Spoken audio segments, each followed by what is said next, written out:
I'm with Alex Honnold. He's the author of Alone on the Wall with Dave Roberts. And what attracted me to talking with you is seeing a quote where you were referred to as the Michael Jordan of rock climbing. How do you feel about that? Well, I don't know about that. I don't really like the hyperbole like that, but I mean, I like to go climbing. That's something. Somebody like me who doesn't know a lot about rock climbing and was attracted, I read an item in the New York Times and went to your website and saw some of the videos. It's just fascinating what you do. Is it something that came naturally to you, or did it take years and years of training? No, I mean, definitely years of training. I grew up in climbing gyms like this, though gyms this nice didn't exist when I was a kid. So like scrappy little gyms. I spent years indoors, and then I started climbing outdoors, and then I built up over time, and then eventually I've done sort of the hard big solos that you read about. But I mean, I've been climbing pretty much full time for 20 years. So it's, slow process.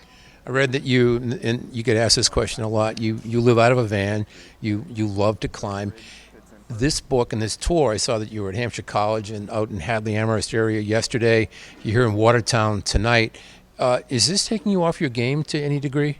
So I'm actually using the tour opportunity to like train in a different way. I mean, normally I just go rock climb outside all the time, but right now I'm using this traveling opportunity to like train systematically indoors with like a different apparatus. And so, I mean, it's not as ideal as climbing outside, but it's not bad. Plus, it's a total life experience to like see every city in the country. A free soloist is again, by definition, someone who climbs without benefit of a rope. Yep. How often do you do that, and what has to happen inside your head to make that happen? So the free soloing, I'm glad you asked it that way because everyone just assumes that I solo all the time. And obviously, if you've read the book, that's not the case. I generally climb with a rope, with protection. The free soloing, I sometimes describe it as like the Super Bowl of my year or something. It's like my big event of the year, or maybe a couple big solos a year, but no more than like say 2 or 3 big routes in any year. And then a bunch of years I've skipped entirely. I haven't really soloed anything hard, and then I focus on it more the next year. So basically, I don't do it that often. It's all about like making it count. Now, you're 30. At what stage in your career would you ratchet it down, or is that a day by day, or you don't even think about it? I think it's a day by day type of thing.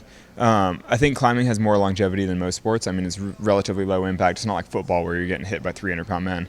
So obviously you can do it a lot longer, and there's a really technical side to it. So it's not just pure physical performance. It's also mental and how you use your body. I know a lot of climbers that perform well into their 40s and 50s. We'll just kind of see. I might lose the passion for it at some point, though. I mean, who knows? But. Well, I am not I'm not an expert on rock climbing, but I bought this book, Porter Square Books in Cambridge, Alone on the Wall, Alex Honnold with Dave Roberts. I look forward to reading this.